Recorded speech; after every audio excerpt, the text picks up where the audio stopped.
நம்மளை சுத்தி கண்ணுக்கு தெரியாம ஏதோ ஒரு சக்தி இருக்குன்னு சொன்னா நம்புவீங்களா?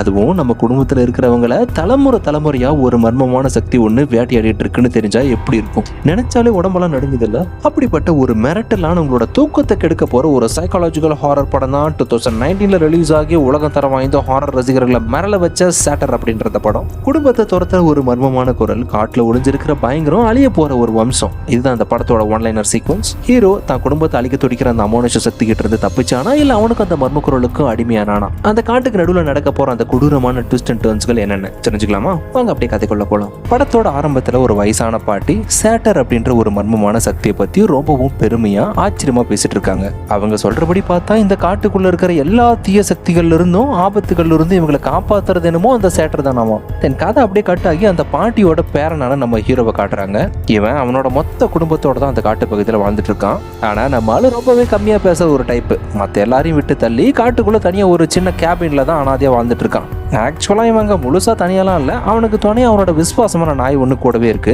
அந்த சேட்டர் அப்படின்ற சக்தியால தான் அவனோட குடும்பத்துல அடுத்தடுத்து நடந்த சில கொடூரமான விபரீதங்களுக்கு அப்புறம் தான் இவன் எல்லாரையும் கலட்டி விட்டுட்டு இப்படி தனியா வாழ ஆரம்பிச்சிருக்கான். அப்படி அவன் குடும்பத்துல கடைசியா நடந்த விபரீதம் என்னன்னா, இவனோட தாத்தா மர்மமான முறையில் இறந்து போயிட்டாரு. அதோட இவனோட அம்மாவும் திடீர்னு மாயமா மறைஞ்சு போயிருந்திருக்காங்க. இந்த கொடூரமான சம்பவங்களுக்கு பின்னாடி இருக்கிற அந்த சேட்டர் சக்தியோட உண்மையான முகத்தை வெளிச்சத்துக்கு கொண்டு வரணும்னு தான் நம்ம ஹீரோ வெறியோட இருக்கான். அதுக்காக தான் காடு முழுக்க அங்கங்க ரகசியமான கேமராக்களை மாட்டி வச்சு அந்த விசித்திரமான சக்தி கண்ணில் மாட்டுதான்னு எவிடன்ஸ் தேடிட்டு இருக்கான். ஒவ்வொரு நாளும் நைட்டு தான் பாட்டி அந்த சேட்டரை பத்தி பேசின பழைய ரெக்கார்டிங்ஸ் எல்லாத்தையும் ஹீரோ ஒவ்வொன்றா பார்த்துட்டே இருக்கான். அந்த அன்னைக்கு நைட்டும் ஹீரோ அதை நினைச்சு அப்படியே அந்த மாய உலகத்துல இருக்கிறப்போ அந்த அமானுஷ சக்தி இவங்கிட்ட ஏதோ ஒரு வழியில கான்டாக்ட் பண்ண ட்ரை பண்ணுது. அதே நேரத்தில் அவனோட நாயுமே ஏதோ ஒரு பயங்கரமான உருவத்தை பார்த்து உருமுது. அடுத்த நொடி ஹீரோ டக்குன்னு சுயனுக்கு வந்து பார்க்கறான். அந்த நாய் குலைக்கிறத கவனிச்சாலும் அதை பெருசா கண்டுக்காம விட்டுறான். அடுத்த நாள் காலையில ஹீரோ அவனோட நாய் கூட சேர்ந்து வேட்டைக்கு கிளம்புறான். அப்படியே வழியில மாட்டி வச்சு அந்த கேமராவையும் செக் பண்ணிட்டு போறான். அப்ப அது ஒரு கேமரா மட்டும் ஏதோ ஒரு பழுது ஏற்பட்டு அது வேலை செய்யாம இருக்கிறத கவனிச்சுட்டு அதை ரிப்பேர் பண்றதுக்காக உதவி கேட்கலாமேன்னு முடிவு பண்றான். அங்கிருந்து நேரா அவனோட தம்பியை பார்க்க தான் வரான். அவன் பார்க்கவே ஏதோ மன அழுத்தத்துல ஏதோ பயத்துல இருக்கிற மாதிரி தான் ஹீரோ நோட் பண்ணான். ஆக்சுவலா அவனோட தம்பிக்குமே அந்த அமானுஷ சக்தி கிட்ட இருந்து சில அறிகுறிகள்லாம் அவனுக்கு வந்துட்டு தான் இருந்தது. ஆனா அதை அவன் பெருசா நம்ப மறுத்துட்டான். அந்த கேமராவை செக் பண்ணி பார்த்துட்டு, டே இதுல கம்ப்ளைண்ட் ஒன்றும் பெருசா இல்லடா, மெமரி கார்டு தான் ஏதோ பிரச்சனைன்னு நினைக்கிறேன்னு சொல்லிட்டு அவனுக்கு ஹெல்ப் பண்ண ஒத்துக்கிறான். தென் அப்படியே அவங்க தாத்தாவோட கேபின்ல சில முக்கியமான பொருளெல்லாம் வச்சிருந்திருக்காரு. சரிவா அங்க போய் மெமரி கார்டை தேடுவோம் அப்படின்னு சொல்லிட்டு ஹீரோவை கூப்பிடுறான். அப்படியே போற வழியில தான் தம்பி அவனோட மனசு தெரிந்து ஹீரோ கிட்ட பேச ஆரம்பிக்கிறான். டேய் கடைசியில நான் இந்த காட்டுக்குள்ள வந்து மாட்ட போறேன்னு எனக்கு முன்னாடி தெரிஞ்சிருந்தா நான் கண்டிப்பா நான் சூசைடே பண்ணிருப்பேன்டா அப்படின்னு பயங்கர விரக்தியில பேசுறான். அது மட்டும் இல்லாம அவனோட அக்காவை பத்தி கொஞ்சம் தப்பா பேசுறான். அவன் நம்ம தம்பி தான் நினைச்சு லைஃபை வாழ்றதுக்கு எந்த ஒரு உதவியுமே பண்ணல. ஒருவேளை நீ மட்டும் ஆரம்பத்திலே அந்த சேட்டரை பத்தி என்கிட்ட பேச சம்மதிச்சிருந்தனா நம்ம குடும்பம் உன்னை ஏத்துக்கிட்டு வீட்டுக்குள்ளே வச்சிருந்திருப்பாங்க. இப்படி ஒரு காட்டுக்குள்ள இருக்கிற கேபின்ல உன்னை தனியா அனாதையை விட்டுருக்க கண்டிப்பா மாட்டாங்க அப்படின்னு ஆதங்கத்தை புற கொட்டுறான். இப்படி பேசிட்டு ஒரு வழியா அவங்க தாத்தாவோட வீட்டுக்கு வந்து சேர்ந்துடுறாங்க. ஹீரோ நேரா அங்க மெமரி கார்டை தேட ஆரம்பிச்சிடறான். அப்புறம் தம்பிக்காரன் உள்ள போய் பாட்டி கிட்ட பேச போறான். அவங்க ரொம்பவே சோகமா, எனக்கு இப்ப வயசாயிட்டதுனால ரொம்பவே ஞாபகம் மறதி ஆயிடுச்சு, சில நாள் எனக்கு பல விஷயம் ஞாபகமே இருக்க மாட்டேங்குது அப்படின்னு ஃபீல் பண்ண ஆரம்பிச்சிட்டாங்க. ஆனா அவங்களுக்கு என்னதான் மறதி இருந்தாலும் தான் புருஷன் தாத்தாவை மட்டும் ஒரு நாள் கூட மறக்காம இருந்ததா இருந்ததே இல்லைன்னு சந்தோஷமாவும் சொல்றாங்க. இன்னொரு பக்கம் ஹீரோ அந்த மெமரி கார்டை தேடிட்டு இருக்கும் போது அவனோட அண்ணி வராங்க. இப்படி வாங்க கொஞ்சம் உங்ககிட்ட தனியா பேசணும் தாத்தாவை பத்தின்றாங்க. ஹீரோவும் வழக்கம் போல எந்த ஒரு பேச்சும் பேசாம அவங்க சொல்றது அமைதியா கேட்டு நின்று இருக்கான். ஆனா அந்த நேரத்துல தான் அங்க இருக்கிற காக்காய்ங்களாம் ரொம்ப விசித்திரமான முறையில கத்திக்கிட்டு அலறத ஹீரோ ரொம்ப உன்னிப்பா கவனிக்க ஆரம்பிக்கிறான். அதுக்கப்புறம் ஹீரோவை தம்பிக்காரன் அவனோட கேபின்லேயே கொண்டு வந்து விட்டுட்டு அங்கிருந்து வீட்டுக்கு கிளம்பிட்டான். இதுக்கடையில தான் ஹீரோவும் அந்த பழுதான கேமரால புது மெமரி கார்டை மாற்றி சரி பண்ணிட்டான். அதுக்கப்புறம் தான் வாயால ஒரு விசித்திரமான விசில் சத்தத்தை ஊதி வேட்டைக்கு கூட வந்த தன்னோட செல்ல பிராணி நாயை கூப்பிடுறான். ஆனா இதுல ஆச்சரியம் என்னன்னா, எவ்வளவு நேரம் அவன் கூப்பிட்டுமே அந்த நாய் வரவே இல்லை. வழக்கமா ஹீரோ ஒரு முறை கூப்பிட்டாலே வாலாட்டிட்டு ஓடி வரான் அந்த நாய். இப்போ வராம இருக்கிறது அவனுக்கு ரொம்பவே விசித்திரமாவும் ஏதோ தப்பா இருக்கிற மாதிரி தோணிருக்கு. மறுபடியும் கூப்பிட்டு பார்த்துட்டு அங்கிருந்து கேபின்கே வந்துட்டான். அந்த அமானுஷ்யமான அந்த சேட்டர் சக்தியை எப்படி வரவழைக்கணும் அப்படின்றத பத்தி பேசின ரெக்கார்டிங்ஸை கேட்க ஆரம்பிக்கிறான். அதுல அந்த பாட்டி சொல்றபடி பார்த்தா நம்ம அந்த சக்தியை வர வைக்கும் போது அது தன்னோட முழு கவனத்தை அந்த நபர் மேல திருப்புமா. அப்படி வர அந்த அமானுஷ சக்தி கிட்ட நாம நம்மள முழுசா ஒப்படைக்கணும். லைக் அதோட அதை 100% நம்ம நம்பணும். அப்படி பண்றப்பதான் அந்த ஆளு தன்னை தூய்மைப்படுத்திக்கிறதுக்கு முன்னாடி ஒரு கொடூரமான துன்புறுத்தல கடந்து போகணும்னு அந்த பாட்டி பயங்கரமா வலிக்கிருக்காங்க. இதை கேட்டுட்டு ஹீரோ அப்படியே கொஞ்ச நேரத்துலயே தூங்கிட்டான். ஆனா அவன் அப்படி படுத்த கொஞ்ச நேரத்திலேயே அந்த கேபின்ல இருந்து ஏதோ ஒரு சத்தம் கேட்குது. பதறி போய் பக்கத்துல இருந்த விளக்கு ஆன் பண்ணி பாக்குறான். ஆனா எதுவுமே எரியல.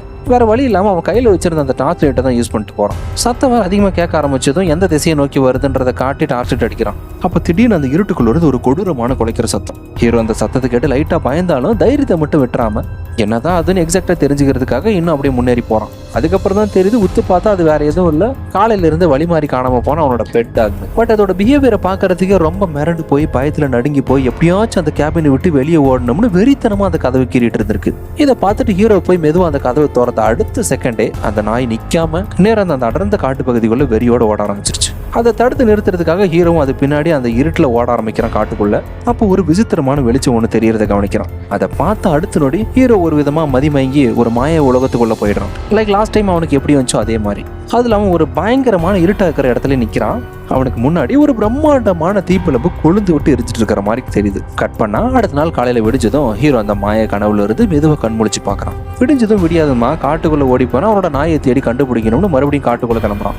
ஆனா அவன் அந்த காட்டுல முழுசா பல மணி நேரம் தேடி அலைஞ்சு தெரிஞ்சுமே அவனால அவன் நாயோட ஒரு சின்ன தடத்தை கூட அவனால கண்டுபிடிக்க முடியல. வேற வழி இல்லாம சோகத்தோடவே மறுபடியும் அங்கிருந்து வீட்டுக்கு திரும்புறான்.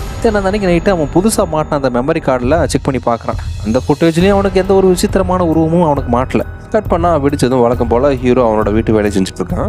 இன்னொரு பக்கம் தம்பிக்காரன் பாட்டிக்கிட்ட பேசிட்டு இருக்கிறான். பாட்டிக்கோ வயசானதுனாலையும் நோய் பாதிப்பு அதிகமானதுனாலையும் பயங்கர கன்ஃபியூஷன்ல இருக்காங்க. இன்னும் ஏன் அவங்களால அவங்களுக்கு முன்னாடி நின்று பேசிட்டு இருக்கிறது அவங்களோட சொந்த பேரந்தான்றதை கூட அடையாளம் கண்டுபிடிக்காத முடியாத அளவுக்கு மறந்து போய் நின்று பேசிட்டு இருக்காங்க. இப்படி அவங்க ரெண்டு பேரும் பேசிட்டு இருந்த கேப்ல தான் ஹீரோ நைஸா அந்த வீட்டுக்குள்ள போறான். அங்க இருக்கிற பழைய பொருளெல்லாம் பார்த்த உடனே அவனுக்கு அவன் குடும்பத்தோட வாழ்ந்த பழைய ஞாபகங்கள் எல்லாம் அப்படியே மனசுக்குள்ள ஞாபகத்துக்கு வந்து போகுது. ஆனா டக்குன்னு மனசை பிரசன்ஸ் மைண்டுக்கும் கொண்டு வந்துட்டான். சம்திங் ஏதோ பேடா ஃபீல் ஆனதும் அங்கிருந்து ஒரு ஷார்ட் கன் எடுத்து கையில வச்சுக்கிட்டான். அதே நேரத்தில் தான் இன்னொரு பக்கம் அவனோட பாட்டி தொடர்ந்து அந்த சேட்டரை பத்தி பேச ஆரம்பிக்கிறாங்க. ஆக்சுவலா அந்த சேட்டர் வந்து பாக்குறதுக்கு அப்படியே மனுஷ மாதிரி தான் இருப்பானாமா. அவன் காட்டுக்குள்ள ஏதோ ஒரு ரகசியமான இடத்துல தான் வாழ்ந்துட்டு இருக்கானாமா. ஆனா அவனுக்கு மனுஷங்களோட மனசுக்குள்ள பூந்து விளையாடுற ஒரு அசாத்திய சக்தி இருந்திருக்கு. அது மட்டும் இல்லாம அந்த சேட்டருக்கு தன்னை சுத்தி நடக்கிற அத்தனை விஷயங்களும் அக்கு வேற அணி வர நல்லாவே தெரியுமா. நானே அவனாலதான் கத்துக்கிட்டு ஒரு விசுவாசமான வேலைக்காரியா மாறத்துக்கு பயிற்சி எடுத்துக்கிட்டேன் அப்படின்ற ஒரு அதிரடியான உண்மையும் போட்டு உடைக்கிறாங்க. தான் பாட்டிக்கு பக்கத்துல அவனோட அம்மா இருக்கிற ஒரு பழைய போட்டோவை ஹீரோ உத்து பார்த்துட்டு இருக்கிறான். அப்ப அங்க வந்து அன்னிக்காரி, தம்பி எதுக்காக இப்ப கையில துப்பாக்கி வச்சுட்டு அலையறீங்கன்னு கேக்குறாங்க. பதிலுக்கு ஹீரோ, அதுவா நீ என்னோட நாய் காட்டுக்குள்ள ஓடி போயிடுச்சுன்னு சிம்பிளா சொல்றான். இதை கேட்டு அவங்களுக்கு லைட்டா வருத்தம். அப்புறம் ஏன் தம்பி அந்த காட்டுக்குள்ள ஏதாச்சும் தீய சக்தி நம்ம நாயை காயப்படுத்திருக்குன்னு நீ ஏதாவது நினைக்கிறியா அப்படின்னு கேட்க ஹீரோக்கு அதுக்கு என்ன பதில் சொல்றதுன்னு தெரியாம முழிச்சிட்டு, இல்ல நீ நான் கொஞ்சம் அலர்ட்டா இருந்திருக்கலாம் அப்படின்றத மட்டும் சொல்றான். அடுத்து ஹீரோவும் அவனோட தம்பி அப்படியே பேசிட்டு போயிட்டு இருக்காங்க. அப்போ தம்பிக்காரன் சொல்றான், நான் என்னோட சொந்த மனசோட கட்டுப்பாட்டி இழந்துருவோன்ற பயத்துல இருக்கிறேன்டா. அது மட்டும் இல்லாம அந்த சேட்டருக்கு நம்ம குடும்பத்தோட கடந்த காலத்தையும் மொத்தமா அழிச்சு துடைக்கிற அளவுக்கு பவர் இருக்கு. அதை நினைச்சாதான் எனக்கு மரணமயமா இருக்குன்றான். அது மட்டும் இல்லாம எனக்கு இப்பெல்லாம் அந்த பழைய விபத்தை பத்தி எதுவுமே ஞாபகத்துக்கு வரல. இன்னும் ஏன் என்னோட கேர்ள் ஃப்ரெண்டோட மகன் கூட எனக்கு சுத்தமா ஞாபகம் இல்லாம மறந்து போயிடுச்சுறான். இதை கேட்ட உடனே தான் ஹீரோக்கு டக்குன்னு ஒரு விஷயம் புரிய ஆரம்பிக்குது. அந்த கொடூரமான சேட்டர் சக்தி மெதுவா இவங்க குடும்பத்தில் இருக்கிற எல்லாரோட மெமரிஸையும் கொஞ்சம் கொஞ்சமா திருடிட்டு இருக்கின்ற அதிர்ச்சியான உண்மையை ஹீரோ உணர்றான். அதுக்கப்புறம் காட்டுக்குள்ள கேமரால பதிவான ஒரு சில விசித்திரமான போட்டோவை ஹீரோ பிரிண்ட் எடுத்து அதை ரொம்ப ஆழமா கவனிச்சுட்டு பார்க்கலாம். கரெக்டா அதே நேரத்தில் தான் அவனோட கேபினோட கதவை யாரோ தட்டுற சத்தம் கேட்குது. உடனே அலர்ட் ஆகி டக்குன்னு துப்பாக்கி எடுத்துக்கிட்டு கேபின் வெளியே வந்து பார்க்குறான். யாருன்னு பார்த்தா கடைசியில் அது வேற யாரும் இல்லை, தன் தம்பியோட கேர்ள் ஃப்ரெண்டு. இப்போ சொல்கிறா, பாட்டி வீட்டில் ஒளிச்சு வச்சிருந்த ஒரு முக்கியமான பொருளை கண்டுபிடிச்சேன், அதை உங்ககிட்ட கொடுத்துட்டு போகலாம் தான் வந்தேன் அப்படின்னு சொல்கிறான். உடனே ஹீரோவும் சரி வா கேபின்குள்ளே போகலாம் அப்படின்றான். தென் அப்படியே ரெண்டு பேரும் பேசிட்டு இருக்கும் போது அவளுக்கு அந்த பழைய ஆக்சிடென்ட்டை பற்றி நினச்சி பார்க்குறான். அந்த விபத்தில் ஹீரோவோட தம்பிக்கு எந்த ஒரு காயமும் படாமல் தப்புனது ரொம்பவே சந்தோஷம்னு சொல்கிறான். அதுக்கப்புறம் அவள் கொண்டு வந்த அந்த பொருளை ஹீரோ கிட்ட கொடுக்குறான். அதை வாங்கி பார்த்த உடனே ஹீரோக்கு தூக்கி வாரி போட்டுருது. ஏன்னா அது அவனோட குடும்ப ஆல்பம். அந்த பழைய போட்டோவை பார்த்த உடனே ஹீரோக்கு ரொம்ப சோகமாயிடுது. அவளும் ஹீரோவோட அம்மாவோட இழப்பை நினைச்சு ரொம்ப ஃபீல் பண்ண ஆரம்பிச்சிட்டா. ஆமா, ஏன் உன் அம்மாவை இன்னும் கண்டுபிடிக்க முடியலையா அப்படின்னு கேட்கறான். ஹீரோ அதுக்கு என்ன சொல்றதே தெரியாம, இல்ல என்னால முடியல அப்படின்னு சொல்றான். பதிலுக்கு, நானும் என்னோட லைஃப்ல இதே மாதிரியான மோசமான சூழ்நிலைகளை கடந்து வந்தவதான். ஆனா இப்போ எனக்கு சப்போர்ட்டா அவனோட தம்பி இருக்கிறதா எனக்கு நிம்மதின்னு சொல்றான். பட் அவ அப்படி பேசுறத ஹீரோ பெருசா கவனிக்கல. அவனோட அம்மாவோட போட்டோவே அப்படியே பார்த்துட்டு இருந்திருக்கான். அப்போ திடீர்னு அவனோட காதுக்குள்ள இருந்து ஏதோ விசித்திரமான மர்ம குரல் மறுபடியும் கேட்க ஆரம்பிக்குது. என்னடா இதுன்னு அவன் டக்குன்னு ஏஞ்சி பார்க்கறான். ஆனா அங்கதான் அவனுக்கு ஒரு பெரிய அதிர்ச்சி காத்திருந்தது. அவனுக்கு முன்னாடி நின்று பேசிட்டு தம்பியோட கேர்ள் ஃப்ரெண்ட் அந்த ஸ்பாட்லேயே இப்போ இல்லை. திடீர்னு அவன் மாயமா மறைஞ்சு போயிட்டான். அடுத்த நொடி அவனோட கேபினுக்கு வெளியே ஒரு பயங்கரமான நெருப்பு பிளம்பு குளிர்ந்து விட்டு எறியறத பாக்குறான். டக்குன்னு கேபின்ல இருக்கிற அத்தனை லைட்டும் ஆஃப் ஆகி இருட்டாயிடுச்சு. ஹீரோவும் ரொம்பவே பதட்டமா ஒரு விளக்கு மட்டும் பத்த வச்சு அந்த இடத்த வெளிச்சமாக ட்ரை பண்றான். சுத்தியும் யாரும் இல்லைன்றதை கன்ஃபார்ம் பண்ணிட்டு அவனோட கம்ப்யூட்டரை ஆன் பண்ண ட்ரை பண்றான். அப்பதான் அவன் பின்னாடி ஏதோ ஒன்று அசையுது. டக்குன்னு திரும்பி பார்த்தா அவனுக்கு பின்னாடி ஒரு மிருகத்தோட எலும்பு முகமுடி அணிஞ்ச ஒரு உருவம் மட்டும் தனியா நின்றுட்டு இருந்திருக்கு. ஹீரோக்கு ஒரு செகண்ட் மரண பயம் இருந்தாலும் அவன் துப்பாக்கியை நேரா அந்த உருவத்துக்கு மேல நீட்டி யாரா நீ அப்படின்ற மாதிரி கேட்கறான். ஆனா ரொம்ப உத்து பார்த்ததுக்கு அப்புறம் தான் அவனுக்கே புரியுது அது எந்த ஒரு பேயோ இல்ல சாத்தவனோ கிடையாது, அது ஒரு சாதாரண மனுஷன் தான். லைட்டா ஹீரோ நார்மல் ஆனதும் அவனோட துப்பாக்கி கீழே இறக்கிட்டு அந்த உருவத்தை ரொம்ப கவனமா கவனிச்சிட்டு இருக்கான். அந்த எலும்பு முகமுடி போட்ட அந்த உருவம் ஹீரோவோட போட்டவை கையில வச்சிருந்திருக்கு. கரெக்டா அதே நேரத்தில் தான் அங்க இருக்கிற ரேடியோவில் இருந்து ஒரு விசித்திரமான குரல் ஒன்று ஹீரோவோட கவனத்தை திருப்புது. அதாவது அந்த குரல் என்ன சொல்லுதுன்னா, அந்த சேட்டர் சக்தி உன்னதான் தேடிட்டு இருக்கு, அவனுக்கு உன்னை பத்தி எல்லாமே நல்லாவே தெரியும், உன்னோட டெய்லி தினசரி வேலை என்னன்றது முதல் கொண்டு அத்தனையும் அதுக்கு தெரியும், நீ மட்டும் ஒரு வாட்டி அந்த சக்தியோட கனெக்ட் ஆயிட்டுனா போதும், உன்னோட அந்த ஒட்டுமொத்த லைஃப் நீ கற்பனை பண்ணி பார்க்க முடியாத அளவுக்கு ரொம்ப அற்புதமா மாறிடுது. இப்படி அந்த குரல் பேசி முடிச்ச அடுத்த நொடியே மாஸ்க் போட்டிருக்கிற அந்த ஆளு மெதுவா அப்படியே கேபின்ல ஓரமா நடந்து போயிட்டு இருக்கான். அப்போ ஹீரோ துப்பாக்கியை வச்சுக்கிட்டு ரொம்ப அலர்ட்டா அவனை உத்து பார்த்துட்டு இருக்கான். அப்பதான் திடீர்னு அந்த உருவம் தன்னோட முகத்துல இருந்த அந்த பயங்கரமான பயமுறுத்துற பாணியில இருந்த அந்த மாஸ்க் கலெக்டரான். ஹீரோ அப்படியே மெதுவா பக்கத்துல போய் அவனோட முகத்தை பார்த்த அப்புறம் தான் விஷயம் தெரியுது. தலைமுடியெல்லாம் இல்லாம கொட்டி போய் மொழு கட்டின்னு மொட்டையா ஒரு விசித்திரமான ஆளா தெரியறான். தென் மறுபடியும் அதே ரேடியோவில் வந்து அகைன் அதே வாய்ஸ் கேட்க ஆரம்பிக்குது. இப்போ அது என்ன சொல்ல வருதுன்னா, இந்த உலகத்துல வெளிச்சத்துக்கு வராத எந்த ஒரு மறைக்கப்பட்ட உண்மையும் கிடையாது, யாராலையும் கண்டுபிடிக்க முடியாத ரகசியமும் இல்லை அப்படின்னு சொல்லிட்டு அந்த அமானுஷ சேட்டரோட சக்தியை பயங்கரமா புகழ்ந்து பேசுது. அதே கேப்ல தான் அந்த மொட்டை போட்டிருக்கிற ஆளு ஹீரோட போட்டோவை அவன் கையிலே கொடுத்துட்டு அடுத்த செகண்ட் டப்புன்னு அந்த கேபின்ல அந்த எல்லா லைட்டும் ஆஃப் ஆனதும் அந்த ஆள் அங்கே இல்லவே இல்லை. மறுபடியும் வெளிச்சு வந்ததுக்கு அப்புறம் ஹீரோ தேடி பார்க்குறான். அந்த லைட் ஆஃப் ஆன அந்த ஒரு நொடியில் அந்த ஆள் மாயமா மறைஞ்சு போயிருந்துருக்கான். இந்த சம்பவத்தால ஹீரோ பயங்கரமா நர்வஸ் ஆயிட்டான். பதட்டத்தோட கேபின் விட்டு வெளியே ஓடி வந்து அங்கேயும் தேடி பார்க்குறான். ஆனால் அங்கே யாருமே இல்லை. வெறும் நடுங்க வைக்கிற குளிரும் ஒரு விதமான வெறிச்சோடி கிடக்கிற இடம் மட்டும் தான் அந்த காட்டில் சூழ்ந்திருக்கு. அப்புறம் அடுத்த நாள் காலையில் விடிஞ்ச உடனே ஹீரோ தம்பியை கூட்டிட்டு மறுபடியும் அவனோட காணாம போன அந்த நாயை தேடி காட்டுக்குள்ள போக ஆரம்பிக்கிறான். ஆனால் ரெண்டு பேரும் காடு முழுக்க அலைஞ்சு திரிஞ்சு அந்த நாயை கடைசி வரைக்கும் கண்டுபிடிக்க முடியல. ரெண்டு பேரும் ஒன்னா ஒரு இடத்துல உட்காந்து பேசிட்டு இருக்காங்க. அப்போ தம்பிக்காரன் அக்காவை பத்தி ரொம்ப ஃபீல் பண்ணி பேச ஆரம்பிச்சிட்டான். நம்ம அக்காவுக்கு இன்னும் கொஞ்சம் ஹெல்ப் பண்ணி இருந்துருக்கலாமாடா, ஏன்னா நம்ம வயசான தாத்தா பாட்டி பார்த்துக்கிற அந்த மொத்த பொறுப்பையும் அவரோட தலையில விட்டதுனால அவன் ரொம்பவே டிப்ரெஷனுக்கு போயிட்டான், நம்ம ஏதாச்சும் கண்டிப்பா அவளுக்கு ஏதாவது பண்ணி இருந்திருக்கலாம் அப்படின்னு சொல்றான். இப்படி தம்பிக்காரன் அவன் பாட்டுக்கு இவ்வளோ எமோஷனலாக பேசிட்டு இருக்கிறான். ஆனால் நம்ம ஹீரோ எதையோ இழந்தவ மாதிரி ஒரு விசித்திரமான எக்ஸ்பிரஷனோட ஏதோ ஒன்று யோசனை பண்ணிட்டே இருக்கிறான். இருந்தாலும் தம்பிக்காரன் அவன் பாட்டுக்கு பேசிட்டு அவன் மனசில் இருக்கிற ஒரு விஷயத்தை போட்டு உடைக்கிறான். டேய், எனக்கு என்னமோ நம்ம தாத்தா நிஜமாவே ஆக்சிடென்ட்ல செத்துருக்க வாய்ப்பு இல்லைன்னு தோணுதுடா, அவராகவே போய் அந்த சேட்டர் மிருகத்துக்கு தன்னைத்தானே பலி கொடுத்துக்கிட்டாருன்னு தான் தோணுது. அப்படி வச்சு பார்க்கும்போது தான் நம்ம குடும்பத்தில் ஏகப்பட்ட மர்மங்கள் மறைஞ்சிருக்குன்றான். ஆக்சுவலாக தம்பிக்காரன் என்ன சொல்ல வந்திருக்கிறானா, அவனோட தாத்தா சும்மாலாம் செத்து போகலை, தான் பொண்ணு இவங்களோட அம்மாவை அந்த சேட்டர் சக்தி கிட்ட இருந்து மொத்தமாக இவங்களை விடுதலை பண்ணணும் அப்படின்ற காரணத்துக்காகவே தான் அவராகவே முன் வந்து அவரே பலி கொடுத்துக்கிட்டாரு. இதில் பாட்டியுமே சேர்ந்து அவங்க ரெண்டு பேருக்கு ஹெல்ப் பண்ணியிருக்கிறாங்க, ஏன்னா அவங்களுக்கு தானே அந்த சேட்டரை பற்றி அக்குவர் அணிவரை தெரிஞ்சிருக்க முடியும் அப்படின்னு அவனோட இதை பற்றின ஒப்பீனியனை சொல்கிறான். அப்புறம் தம்பிக்காரன் ஹீரோ கிட்ட பாய் சொல்லிட்டு அங்கேருந்து கிளம்புறான். ஆனால் போகிறதுக்கு முன்னாடி ஹீரோ ரொம்ப வித்தியாசமாக அப்நார்மலாக பிஹேவ் பண்ணுறதை அவன் நோட் பண்ணிட்டு தான் போகிறான். அதுக்கப்புறம் ஹீரோ கேபின்குள்ளே வந்ததுக்கப்புறம் எப்பயும் போல சேரில் உட்காந்துக்கிட்டு அவனோட அம்மாவோட போட்டோவே அப்படியே உத்து பார்த்துட்டு இருக்கான். அப்புறம் அது திடீர்னு எடுத்து குப்பையிலையும் போட்டான். அது மட்டும் இல்லாமல் அவங்களோட ஃபேமிலியோட ஆல்பத்தை டோட்டலாக வச்சு கொளுத்திடலான்னு ட்ரை பண்ணிட்டான். ஆனால் என்னவோ தெரியல, திடீர்னு மனசும் கேட்காம அந்த பிளான் அப்படியே கைவிட்டுட்டு அந்த ஃபோட்டோவே எப்பயும் போல உத்து பார்த்துட்டு இருக்கான். கரெக்டாக அந்த நேரத்தில் தான் கடந்த காலத்தில் நடந்த ஒரு பழைய வீடியோ ரெக்கார்டிங் ஒன்று அப்படியே சீனுக்குள்ள வருது. அது நம்ம ஹீரோவோட பிறந்தநாள் அவங்க குடும்பமே ஒன்றா சேர்ந்து கொண்டாடுற வீடியோ. ஆனால் அந்த பிறந்தநாள் அன்னைக்கு அவங்களோட கொண்டாட்டத்தில் அவனோட அம்மா இல்லாதது தான் அவங்களுக்கு மிகப்பெரிய வருத்தமாக இருந்துச்சு. அதை மொத்தமாக வீடியோ எடுத்துகிட்டு இருந்த அவனோட அக்கா தன்னோட அம்மாவை தேடி அவங்களோட பெட்ரூம்குள்ளே போகிறா. அந்த ரூமுக்கு போனதுக்கு அப்புறம் தான் அவளுக்கு அப்படி தூக்கி வாரி போட்டுருது. அங்கே அவளோட அம்மா கையில் ரேடியோ ஒன்று வச்சுக்கிட்டு ஒரு பேப்பரில் ஏதோ விசித்திரமான வார்த்தைகளை வச்சு கிரிக்கிட்டு இருக்காங்க. தன்னோட பொண்ணு வீடியோ எடுத்துகிட்டு இருக்கிறத கவனிச்ச அடுத்த நொடியே அவங்களுக்கு பயங்கரமாக கோவம். வெறியோட ரூமை விட்டு அவளை துரத்த பார்க்குறாங்க. அந்த செகண்டே நமக்கு ஒரு விஷயம் நல்லா தெரிஞ்சு போச்சு, ஹீரோவோட அம்மா அப்போவே அந்த சேட்டர் சக்தியோட முழு கட்டுப்பாட்டுக்குள்ளே போயிட்டாங்கன்ற விஷயம். அதுக்கப்புறம் தம்பிக்காரன் அக்கா கிட்ட தனியாக போய் பேசுகிறான். அக்கா, நம்ம அம்மா பேப்பரில் எழுதின அந்த மர்மமான பேப்பர் எல்லாத்தையும் எப்படியாச்சும் அவங்க கிட்ட இருந்து பிடுங்கி தூர போட்டாகணுக்கா அப்படின்றான். பதிலுக்கு அவனோட அக்கா, நீ அம்மாவெல்லாம் விட்டுடுறா, பெருசாக கண்டுக்காத, நம்ம எப்படியாவது ஃபர்ஸ்ட்டு உன்னோட அண்ணன் இந்த காட்டுக்குள்ளேருந்து வெளியே கூட்டிகிட்டு போயாகணும், ஏன்னா அவனுக்கு இப்போ அம்மா மாதிரி அந்த சக்தியால் கொஞ்சம் கொஞ்சமாக பாதிக்கப்பட ஆரம்பிச்சிட்டான். எங்கே அவனோட காதுக்குள்ள கேட்குற அந்த மர்மமான குரலோட கட்டுப்பாட்டுக்குள்ளே போய் அவன் தனக்கு தானே ஏதாச்சும் விபரீதத்தில் ஏற்படுத்தி அவன் லைஃபையே நாசம் பண்ணிக்குவானோன்னு எனக்கு மரண பயமாக இருக்குது அப்படின்னு அவளுக்குள்ள இருக்கிற அந்த மொத்த ஆதங்கத்தையும் கொட்டுறான். அப்புறம் அக்கா காரி நேராக ஹீரோ பக்கத்தில் போய், டேய், நீ நல்லா தானடா இருக்கிற, உனக்கு எதுவும் பிரச்சனை இல்லையே அப்படின்னு கேட்குறா. பதிலுக்கு ஹீரோ அது எதையுமே காதில் வாங்காமல், இங்கே பாருக்கா, நான் ஏதாவது தப்பு எதாவது பண்ணிட்டேனா, யாருக்கா தீங்கு எதாவது பண்ணிட்டேனா, இல்லை யாரையாவது காயப்படுத்திட்டேனா அப்படின்னு மட்டும் தான் கேட்குறான். இல்லைடா, அப்படியெல்லாம் எதுவும் இல்லை, நீ யாரையும் காயப்படுத்தலை, ஆனால் நீ அந்த மாதிரி திடீர்னு ஒரு மாயமான உலகத்துக்குள்ளே போகும்போது உன்னோட மனநிலை எங்கே போகுதுன்றதை மட்டும் உன்னால் சொல்ல முடியுமா அப்படின்னு ரொம்ப கவலையோட கேட்குறேன். பதிலுக்கு அவனோட மௌனத்தை பார்த்துட்டு மறுபடியும் இன்னொரு கேள்வி கேட்குறா. நம்ம அம்மாவுக்கும் பாட்டிக்கும் நடந்த மாதிரியே இப்போ ஊன்ட்டையும் யாராச்சும் மனசுக்குள்ளே பேச ட்ரை பண்ணுறாங்களா அப்படின்னு கேட்குறா.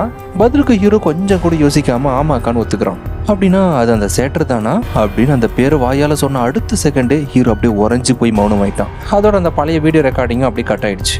கட் பண்ணால் இப்போ சீன் ப்ரெசென்ட்டுக்கு வருது. அந்த அன்னைக்கு நைட்டு ஹீரோ மறுபடியும் அவனோட கேபினில் உட்காந்துட்டு குப்பையில் தூக்கி போட்டு அவனோட அம்மாவோட ஃபோட்டோவை மறுபடியும் எடுத்து வச்சு பார்த்துட்டு இருக்கான். அப்போது திடீர்னு அவனோட வீட்டை சுற்றி யாரோ டம்னு ரொம்ப ஹெவியாக அடி எடுத்து வச்சு நடக்கிற சத்தம் கேட்குது. அப்பவே ஹீரோ கண்டுபிடிச்சிட்டான், அந்த பயங்கரமான சேட்டர் சக்தி தான் இப்போ தன்னை தேடி இங்கே வந்திருக்குன்னு. மனசுக்குள்ள உயிர் பயம் இருந்தாலும் தைரியத்தை வர வச்சுக்கிட்டு அப்படியே அங்கேருந்து வீட்டுக்கு வெளியே வர முயற்சி பண்ணுறான். சேஃப்டிக்காக கையில் ஒரு துப்பாக்கி எடுத்துட்டு அந்த நைட் நேரத்தில் கேபினை விட்டு வெளியே வரான். சுத்தியும் ஒரே இருட்டு, மாயமான அமைதி சூழ்ந்திருக்கிற அந்த காட்டுல ஏதோ ஒரு உருவம் சுத்திட்டு இருக்குன்றதை கவனிச்சு அது என்னன்றதை பாக்குறதுக்காக அப்படியே மெதுவா நடந்து போறான். அப்படி அந்த காட்டுக்குள்ள ரொம்ப தூரம் தேடி போனதுக்கு அப்புறம் ஹீரோக்கு அங்க ஒரு கொடூரமான காட்சி காத்துட்டு இருந்தது. அங்க இருக்கிற ஒரு மரத்துல தன் தம்பியோட காதலிய கை காலெல்லாம் கட்டி போட்டு எந்த ஒரு பாதுகாப்பும் இல்லாம அப்படியே அனாதையா நிக்கிறத பாக்குறான். தென் அவளை பார்த்த அடுத்த செகண்டே ஹீரோ அங்கிருந்து பதறிப்ப அவகிட்ட போய் அம்மா உனக்கு என்ன ஆச்சு அப்படின்னு கேட்டுட்டே அவளோட கட்டெல்லாம் அவக்கு ட்ரை பண்றான். மயக்கத்துல இருந்தவளும் மெதுவா கண் முழிச்சு பாக்குறான். ஆனா அங்க முன்னாடி நிக்கிறது நம்ம ஹீரோ அப்படின்றத பார்த்த அடுத்த செகண்டே அவளுக்கு இவ்வளவுதான் பயம்னு இல்லை, உடனே அங்கிருந்து என்னை விட்டுரு அப்படின்னு சொல்லிட்டு அலறிட்டு அங்கிருந்து ஓட ஆரம்பிக்கிறான். கரெக்டா அதே நேரத்தில் தான் ஏதோ ஒரு அமானுஷ சக்தி லைக் சூப்பர் நேச்சுரல் ஒரு பவர் மாதிரி நம்ம ஹீரோவோட உடம்ப மொத்தமா கட்டுப்பாட்டுக்குள்ள எடுத்துருச்சு. ஹீரோவால் அவனோட உடம்ப சுத்தமா அசைக்க முடியல. அவனோட மைண்ட் டோட்டலா அன்கண்ட்ரோலுக்கு போயிடுச்சு. டக்குன்னு அவனோட கையை நீட்டி அந்த பொண்ணோட கழுத்தை பிடிச்சி நெரிச்சு கொலை பண்ண பாக்குறான். தன்னோட உடம்பே தனக்கு எதிராக கட்டுப்படாம இப்படி ஒரு கொடூரத்தை செய்யறத பார்த்த ஹீரோக்கு அப்படியே உள்ளுக்குள்ள குமுறிக்கிட்டு அழுக ஆரம்பிச்சிருச்சு.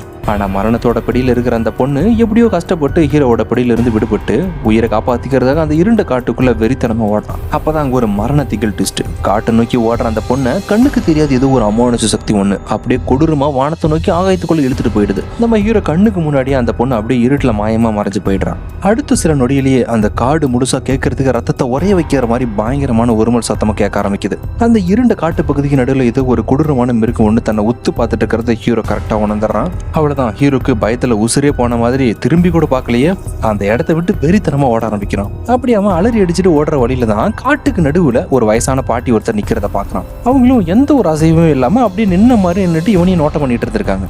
அத்த ராத்திரில அப்படி ஒரு உருவத்தை ஹீரோ பார்த்த உடனே அவனுக்கு இன்னும் மரண பயம் அதிகமாயிடுச்சு. கத்திக்கிட்டே பாலைவனத்துல பேய் பிடிச்ச மாதிரி அங்கேயும் ஓட ஆரம்பிக்கிறான்.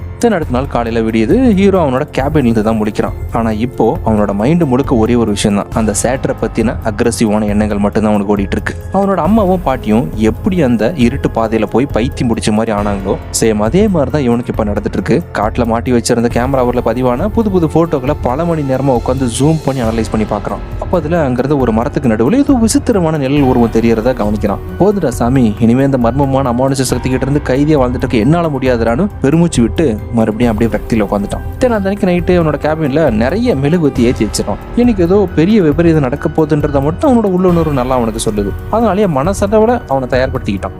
எக்ஸாக்டா அவன் நினைச்ச மாதிரி அடுத்த சில நிமிஷத்துல இந்த சேட்டர் உருவங்க அவனோட கேபின்குள்ள ஒன்னா தேடி வந்து அலைய ஆரம்பிக்குதுங்க. ஆல்ரெடி அவன் அதுக்கு அலர்ட்டா இருந்ததுனால லைட்டா அவங்களாம் டைவர்ட் ஆன செகண்ட்ல அந்த சின்ன கேப்ல உசுர கையில பிடிச்சி ஜன்னல் வழியா அங்கிருந்து காட்டுக்குள்ள மறுபடியும் ஓட ஆரம்பிக்கிறான். அந்த அமானுஷ்யமான பேய் உருவங்க கிட்ட இருந்து தப்பிச்சு ரொம்ப தூரம் ஓடின ஹீரோ மூச்சு வாங்குறதுக்காக ஒரு இடத்துல நிக்கிறான். ஆனா அங்க மூச்சு வாங்குற கேப்லயே அந்த கொடூரமான உருவங்கள்லாம் மறுபடியும் அவனை நோக்கி ஃபாஸ்டா அவன் கிட்ட வந்து நின்றுச்சுங்க. இதை ஹீரோ எதிர்பார்க்கவே இல்லை. டக்குன்னு உறைஞ்சு போய் அப்படியே நின்றுட்டான். அந்த பனிக்கு நடுவுல திசை தெரியாம அலறி அடிச்சுட்டு ஓட்ட நம்ம ஹீரோ எதிர்பாராதமா கால் தடு மாதிரி ஒரு இடத்துல விழுந்துடுறான். மூச்சு வாங்க திணறிக்கிட்டே மெதுவா அப்படியே நிமிந்து பாக்குறான். அங்க அவன் கண்ணுக்கு முன்னாடி ஒரு மர்மமான குகையோட நுழைவாயில் மட்டும் தான் தெரியுது. வேற வழி இல்லாம தப்பிக்கிறதுக்காக அந்த குகையை நோக்கி மெதுவா போறான். அந்த குகையோட ஆழத்திலிருந்து ஒரு பயங்கரமான வெளிச்சம் அவனோட கவனத்தை இருக்குது. அதே நேரத்துல அவனோட தலைக்குள்ள அந்த அமானுஷ்யமான மர்ம குரலும் இப்பயும் எதிரொலிக்குது. உள்ள வாடா வா அப்படின்னு சொல்லிட்டு அவனை கை நீட்டி கூப்பிடுது. வேற அந்த குரலுக்கு அடிமையாகி ஹீரோவும் வேற வழி இல்லாம அந்த குகைக்குள்ள நுழையிறான். அப்படி அங்க போன உடனே அவனோட ஒட்டுமொத்த வாழ்க்கையை உலுக்கி போடுற அளவுக்கு அந்த மரண பயங்கரமான காட்சி அவனுக்கு காத்துட்டு இருந்தது. நம்ம ஹீரோ இத்தனை நாளா தேடி அலைஞ்சானே அந்த சேட்டர் சக்தி அதுக்கு நேருக்கு நேர் பாக்குறான். அந்த மிருகம் பாக்குறதுக்கு ரொம்ப கொடூரமா உடம்பு முழுக்க விலங்குகளோட தோல், எலும்பு, அப்புறம் அருவருப்பான மாமிசத்தலான ஒரு விசித்திரமான கோர வடிவத்துல பார்க்கவே அருவருப்பா அந்த மிருகத்தை நிமிந்து பார்க்கறான். அடுத்த செகண்ட் நம்ம ஹீரோ அப்படியே ஒரு ஆழமான மயக்க நிலைக்கு போயிடுறான். அவனால தன் உடம்புல இருக்கிற ஒரு விரலை கூட அசைக்க முடியல. இதுல இருந்து என்ன தெரியுதுன்னா அவனோட ஒட்டுமொத்த மனசும் இப்ப அந்த சேட்டரோட சக்தியோட கட்டுப்பாட்டுக்குள்ள போயிடுச்சுன்னு.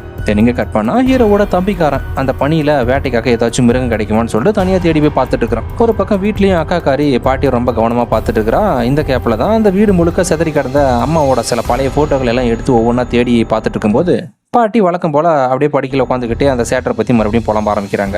அவளுக்கு கிடைச்ச அந்த டாக்குமெண்ட்ஸை ஒன்றா செக் பண்ணிட்டு இருக்கும்போது தான் அதில் சில கொடூரமான வரைபடங்கள் இருக்கிறத அவள் பார்க்குறான். அதை பார்த்த மறுகணமே அவளுக்கு பேச்சு மூச்சே இல்லை. உடனே அதை நேரம் கொண்டு போய் பாட்டிக்கிட்ட கொடுத்து, பாட்டி நம்ம அம்மாவும் உங்களை மாதிரி தான் அந்த விசித்திரமான குரலை கேட்டாங்கன்ற விஷயம் உங்களுக்கு முன்னாடி தெரியுமா அப்படின்னு கேட்குறான். பதிலுக்கு பாட்டி அதெல்லாம் எனக்கு தெரியாதுமா அப்படின்னு ரொம்ப சாதாரணமாக பதில சொல்கிறாங்க. உடனே இவன் என்ன சொல்கிறான்னா, நம்ம அம்மா கடைசியில் அந்த சேட்டர் சக்தியோட ஒன்றா சேரணும்னு ஆசைப்பட்டு தான் அவங்களாவே முன் வந்து போய் காட்டுக்குள்ளே அந்த மாயமாக மறைஞ்சிருப்பாங்க அப்படின்ற மாதிரி இவளோட சைடில் இருக்கிற ஒப்பீனியனை சொல்றான். இதை கேட்டு பாட்டியுமே ஆமா இப்படி நடந்திருக்க கூட வாய்ப்பு இருக்குன்றத ஒத்துக்கிறாங்க. தென் இப்படி அவங்க பேசுற செகண்ட்ல தான் பாட்டி என்ன பண்றாங்க, அங்க இருக்கிற பேப்பர்ல எழுதி இருந்ததை பார்த்துட்டு அதை எனக்கு கொஞ்சம் படிச்சு காட்டேன் அப்படின்னு சொல்றாங்க. உடனே அவளும் அந்த பேப்பர் எடுத்து படிக்க ஆரம்பிக்கிறான். அது என்ன எழுதிருக்குன்னா, நம்ம எல்லாரும் அந்த சேட்டரோட கொடூரமான துன்புறுத்தலோட சோதனைக்கு நம்ம தேர்ந்தெடுக்கப்பட்டிருக்கிறோம். சொல்ல போனா இப்ப நம்ம அந்த சேட்டரோட முழுமையான புனிதத்தை அடையணும்னா நெருப்பு மூலமா ஒரு மிகப்பெரிய பலி அவனுக்கு கொடுத்தே ஆகணும் அப்படின்ற ஒரு பயங்கரமான வாசகத்தை அதில் எழுதி வச்சிருக்கிறத படிச்சு காட்டுறான்.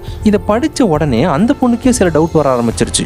உடனே பாட்டி கிட்ட கேட்கறா, பாட்டி எனக்கு என்னமோ தப்பா இருக்கு, தாத்தா இறந்தாரு இல்லைங்களா, அந்த அன்னைக்கு உங்களுக்கு ஞாபகம் இருக்கா அப்படின்னு கேட்கறா. பதிலுக்கு அவங்களும் சோகமா பேச வச்சுட்டு, ஆமாமா அது ரொம்பவே ஒரு துயரமான நாள், அவருக்கு இந்த மாதிரி விஷயங்கள ரொம்பவே ஆழமான தொடர்பு இருந்துச்சுதான், அவரோட சாவுக்கு முன்னாடி நானே அவர்கிட்ட இதை பத்தி பேசியிருக்கிறேன், அப்பதான் அவர் விதியை முழுசா ஏத்துக்கிட்டு தயாராயிட்டேன் அப்படின்ற மாதிரிலாம் சொல்லுவாரு. அன்னைக்கு ஒரு நாள் அப்படியே அமைதியா வீட்டு விட்டு போனவர் தான் அங்க இருந்து ஒரு புல்வெளி தரையில அப்படியே படுத்துட்டு இருந்தாரு. கொஞ்ச நேரம் கழிச்சு போய் பார்த்தா உசுரே இல்ல, போனமா கிடக்குறாரு அப்படின்னு ஃபர்ஸ்ட் டைம் அந்த உண்மையை எடுத்து உடைக்கிறாங்க. தென் கட் பண்ணா ஹீரோவோட தம்பிக்காரன் ஒரு ட்ரிப் போறதா பிளான் பண்ணி வச்சிருந்தான். ஏன்னா அவங்க வீட்டில் நடக்கிற அசம்பாவிதத்திலிருந்து அவன் தப்பிக்கிறதுக்காக. ஆனா அவனோட அக்கா எவ்வளவு சொல்லியுமே ஹீரோவை பார்த்து தீர்வுன்னு அடம்பிடிக்க கடைசி அவனை பார்த்துட்டு போறதுக்காகவே அவனோட காட்டுக்குள்ள இருக்கிற அந்த வீட்டுக்கு வரான். தென் உள்ள தேடி பார்க்கறான். ஆனா அங்க யாருமே இல்லை. சரி அவன் வர வரைக்கும் இங்கே வெயிட் பண்ணலாமே, அங்கே இருக்கிற ஒரு சீட்ல உட்காந்துட்டு இருக்கிறான். அப்போ திடீர்னு அவனுக்கு முன்னாடி இத்தனை நாளா மாயமா மறைஞ்சு போன அவனோட காதலி அவனை பார்த்தது இவனுக்கு அப்படியே பயங்கர சர்ப்ரைஸ் ஷாக். தென் அடுத்த சில வினாடியிலேயே இருட்டுக்குள்ள இருந்து ஒரு மர்மமான ஒருத்தன் ஹீரோவோட தம்பியை கொடூரமா வெறித்தனமா அட்டாக் பண்றான். அவனால தப்பிக்கவே முடியல. அந்த சேட்டரோட சக்தி பேப்பர்ல எழுதி வச்சிருந்த மாதிரியே